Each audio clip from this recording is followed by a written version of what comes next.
Hello, everyone, and welcome back to Cafe Wish Podcast. This is your host, Cabin Black, and we are going to gear up for another interview. We meaning me and my friend Kai. Say hi, Kai. Hello, hi, mabuhay. All right, so I am actually going to take a step back and be the co-host.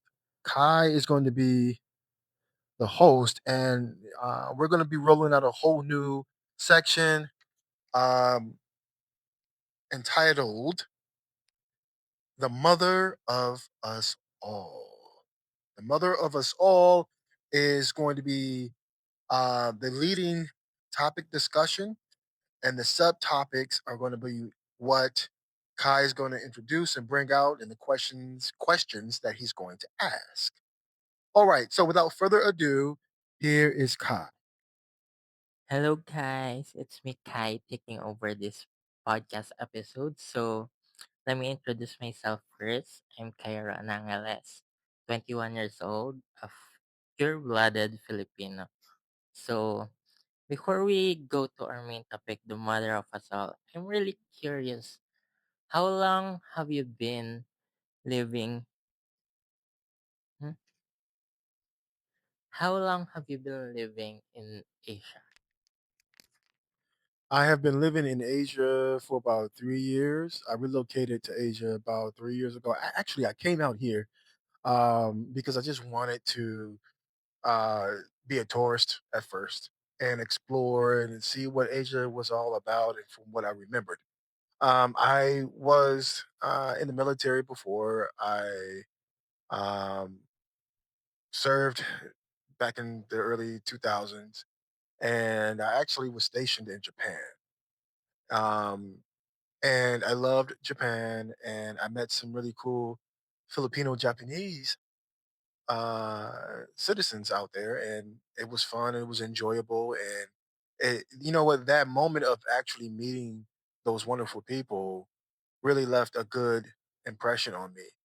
Even to the point where I was even thinking about moving to Asia. One of the first places that I wanted to move was to the Philippines, or to Malaysia, or to Indonesia, or back to Japan, or maybe even Thailand. But I decided that I want to relocate to Asia and check out the Philippines. So I've been a tourist in Asia, like I said, for about a year and a half before I decided to make the Philippines my potential future home. So yeah. Oh wow, 3 years isn't really that long after pandemic. So I feel like that's like a lot of changes, switching a who to like on the different side of the planet. Like there's a lot of difference in terms of culture, norms, trends, and whatever. So as we go to our topic, the mother of us all, let me ask first, who are Asians to you? Because I feel like it's one of the main factor why you switch place into here because you have like this idea of who are Asians. So who are Asians to Quebec?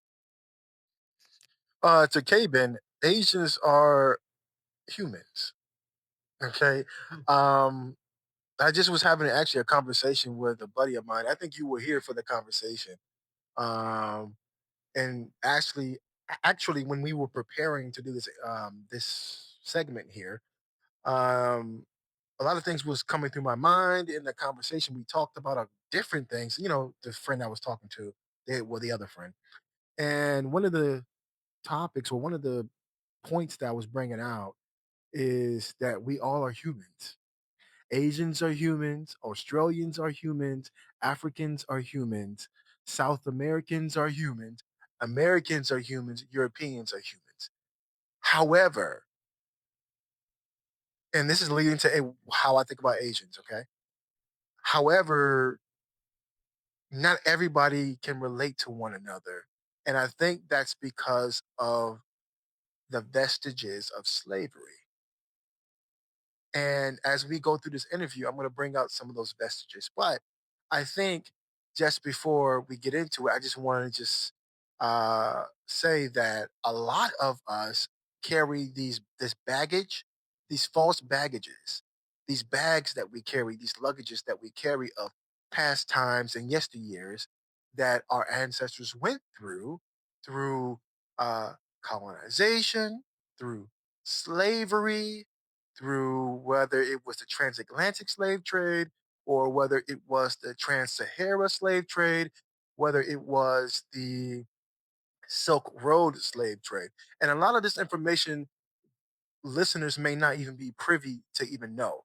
Um, and I think this is why the purpose of Cafe Witch podcast, why my research, Semitic hypothesis is important, why the segment or the piece of my research entitled, and hence this is why we have this interview, entitled The Mother of Us All. This is why it's all relative and important because it's relatable to all of us. But I guess getting back to the term of relatability, because of the vestiges of slavery, it's hard for us to relate to one another. So therefore, it's easy to disassociate. It's easy to make fun of someone else. It's easy to discredit for someone else, right? It's easy to fetishize. It's easy to fetish size. It's easy to objectify. So I just want to say that before I answer the question. So now I'm going to answer the question. All right. So ask the question one more time, and I'll be able to. Mhm. Who are Asians to you? Asians to me are humans. Asians to me are a continent worth of people with different languages, different identities, different nationalities, different ethnicities, um, but who share similar genetics and also have variety and diversity in those genetics and who shares similar cultures, similar points of view, similar worldviews, even though there are distinctions and there are um cultures that reflect or overlap with one another, but each one has its own standalone value. That's how I see Asians. I see Asians just like I see Africans. I see Africans just like I see South Americans. I see Asia like I see Australians. I see Asians as I see North Americans and Europeans. I see Asians as humans.